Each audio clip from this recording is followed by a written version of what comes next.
চরমোনাই সত্য ন্যায়ের পথে সিফা সালার বজ্র কণ্ঠে যিনি আপোষহীন নেতা, মুসলিম এ জাতির রাহবার। এ যুগের বিপ্লব শায়েখে চরমোনাই সত্য ন্যায়ের পথে সিফা সালার বজ্র কণ্ঠে যিনি আপোষহীন নেতা, মুসলিম এ জাতির রাহবার। যার ইমানি চেতনায় জেগে ওঠে মুসলিম, কেঁপে ওঠে জালিমের মসনদ। যার বিপ্লবী হুঙ্কারে হকের আওয়াজ ওঠে, মিথ্যার কালো মেঘে হানে আঘাত।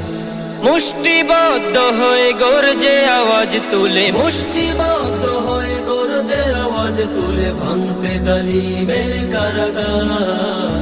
এ যুগের বিপ্লব শায়েখে চরমোনাই সত্য ন্যায়ের পথে সিফা সালার বজ্র কণ্ঠে যিনি আপোষ